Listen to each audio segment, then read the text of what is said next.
Ay si Atty. Topacio may na-discover sa Cebu tungkol ho dito kay Gwen Garcia ay yawa na. Pati si Atty. Topacio nakadiskubre na di maayo ang kalidad ni Gwen Garcia sa Cebu kay naana siya istorya. May mga may pinagtatanungan siya doon bakit daw si Gwen Garcia pa may lakas loob na magprotesta na nakikita naman sa resulta. Na buti pa nga daw naka 700,000 mahigit ang boto ni ang boto ni Gwen Garcia. Tapos itong si Pambari 4 ang sabi niya ay mukhang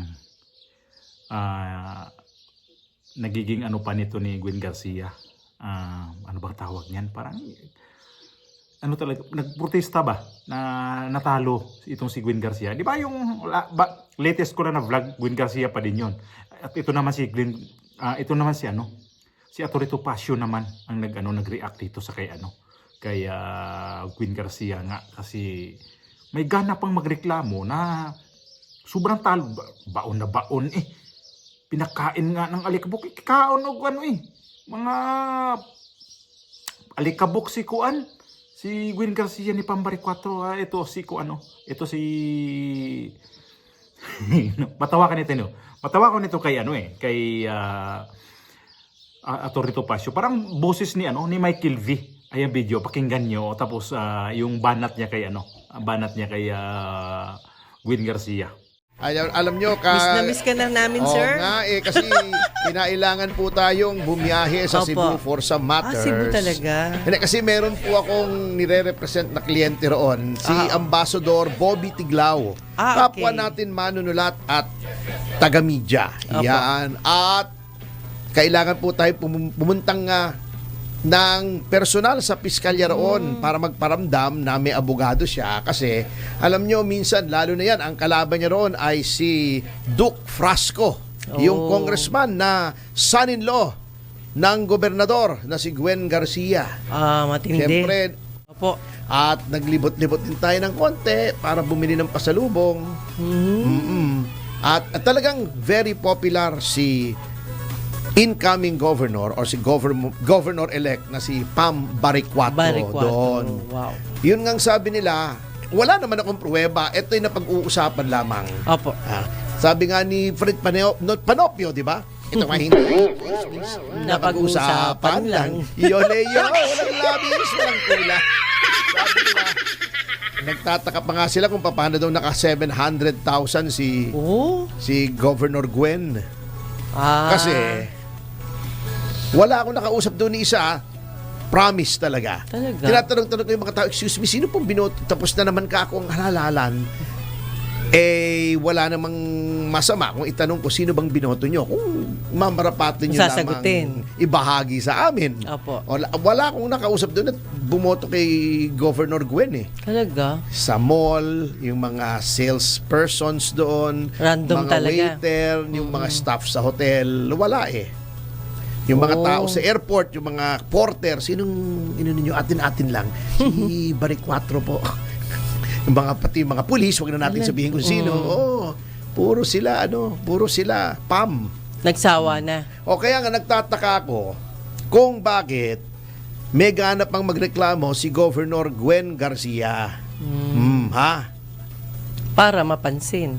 Hindi, kasi kita nyo sa mahigit 50 pala na mga munisipyo roon, Opo. isa lang ang kandidato, isa lang local government unit ang may kandidato, si Governor-elect Pam. Wala siyang ticket, wala nga siyang watchers Kukunti lang ang watchers niya. Wala pang pera.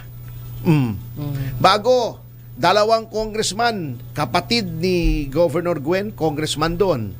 Son-in-law niya, congressman. Wow. Cabinet member yung anak niya. Siya, incumbent governor. Siya pa dadaya.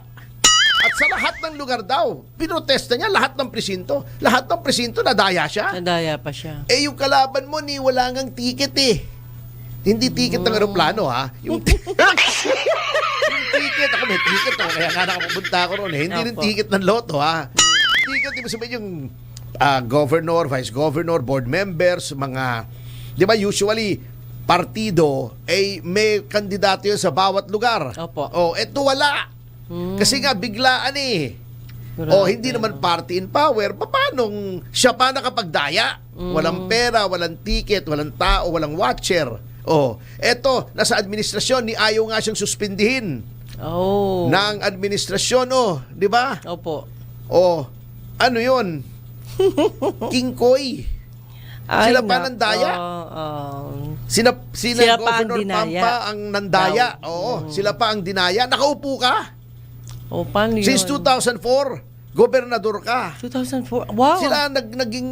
Napakahaba pala. Napakahaba dynasty eh. Saka sila ng sila. Opo. Kayo pa dinaya. Ito wala namang first timer ito sa politika. Hindi lang siguro matanggap ni Gwen Opo. na natalo siya, di ba? Na-shock siya, shock. Pride. Ay nako. Yung mga ganyan sa bagay, alam mo, may nagsabi sa aking politiko, Opo. huwag na natin banggitin ang pangalan. Kaibigan ko at itago na lamang natin sa pangalang Lito Atienza. Para hindi malamang. Tinatago nga sa pangalang Lito Atienza. Sige na nga. Tago lang. Itatago lang. Sige Para na tago, nga. para hindi malaman. Sabi Hindi. niya, Sige. minsan nagpo-protesta daw ang mga politiko. Malimit actually. Opo. Para lang yung moral ng mga supporters. Para lang masabi nila, hindi! Kino-contest ko nga kine-question ko nga relax lang kayo, pero psychological lang yun, naunawaan natin. Kaya lang, yung premise ay Kengkoy. Ayun. Mind Dinaya talaga. pa daw siya. Opo. Hello? Sabi ko nga, attorney, nung wala ka, sabi ko wala hong lumaban ngayon kundi yung nanalo at nadaya. Dalawa lang. Lahat nadaya walang natalo. Walang natatalo rito sa Pilipinas. 'Di ba? Kasi ang dami talagang nagalit sa mga bumaliktad. Totoo. Katulad ni Governor Gwen. Noong Pangulo si Duterte. Ginang Arroyo. Arroyo. Arroyo siya. Kay Duterte. Pagkatapos, pag wala na sa poder, iniiwanan na niya. Ayaw ng mga tao doon Mga loyal yung mga Bisaya Bisaya Sila nga ang talaga. unang-unang lumaban sa Opo. mga banyaga, di ba? Opo. Si Lapu-Lapu. Di ba? Hindi, di ba? Opo. Talagang very proud race yan. Kaya ayaw nila ng ganon, yung pabali-baliktad. Hindi, hunyango yun, di ba? Hunyango, paiba-iba yung kulay. Yes, ayaw nila ng ganon. Ayaw So, nila. yun ang nangyari. So, yun din ang nangyari kay Senator Tolentino, di ba? Ang dami. Ang daming mga bumaliktad na Nagbalikan naman. pinarusahan. Pinarusahan, Sayang. Nakakahiya naman si Gwen Garcia, pati si Atty. Topacio na nakadiskubre pa ng hindi maganda tuloy sa kanya.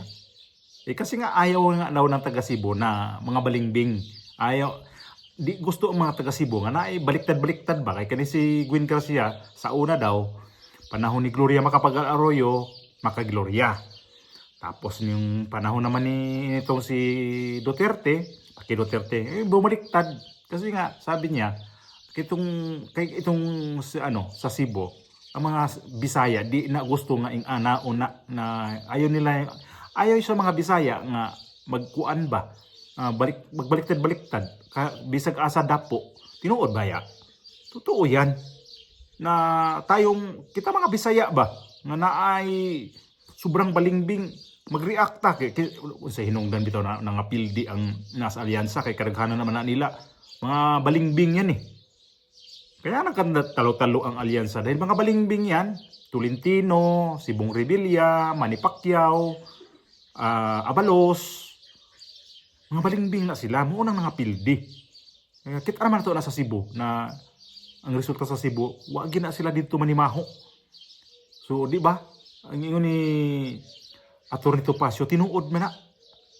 Ito, Gwen, ikaw na lang maluoy sa mga kagalingon. Pahawa na lang, maawa ka na lang, Gwen, sa sarili mo. Umalis ka na lang dyan. Kasi, pati ito si Atty. Topacio, di ka nagustuhan din dyan sa Cebu. Kasi nagtanong-tanong nga pati nga daw mga gwardya, pati mga sales lady, sino pa yung mga pinagtatanungan niya, huwag ka lang maingay-ingay ha.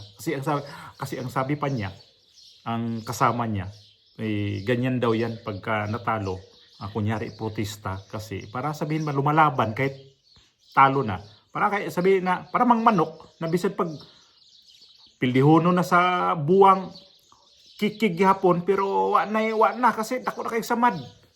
Si Glenn, ito na kini naman si Gwen Garcia. Ay nako. Kawawa no? Kawawa sarili ni Gwen Garcia ba. Kay kini mga dynasty lagi na sila. Kining mga pila katuig si Gwen Garcia nanilbihan sa Cebu. Pertido gaya. Ay ngayon na-discovery pa ni kinisiwan ni Atty. Topacio. Matawa ko ni Topacio bitaw. Kaya ang boses nito parang si Michael V. Sus, kung sikat si Gwen Garcia karon sa pagkuan niya, sa pagprotesta sa Cebu. Sikat po siya sa Manila tungod po sa iyang pagprotesta. Ning sikat hinuon niya samot. Tungod sa iyang sikat chupoy ba? Mao na hinungdan karon nga giayo-ayo na gina siya og ay nako mga taga Cebu wa na ganahi ba. Pero salamat sa inyong komentaryo sa sa akong mga video ni Gwen Garcia. Ako saksak sinagol na lang ko mo istorya dire sa akong YouTube channel. Saksak sinagol na lang ko magsalita dito para na ay malakbitan nga Bisaya, na ay mayroon ding mga Tagalog, kaya saksak sinagol na lang ako dito para makita rin ako ng mga Bisaya na ako'y isang Bisaya talaga, na mahirap naman din na kunyari ko Tagalog pero halata namang Bisaya. Pero timang-timang na to ba nga kining Gwen Garcia karon, pati na si Atty. Topacio nakahalata na. Wag nag-anan. Kawaw, luuya ba ini? Luuya ba yung taon niya ng inyong dating gobernadora sa Cebu? Ay nako. Ikuha na lang na siguro, itali na lang na para di na sige ngaw-ngaw diha sa mga media. Maora na.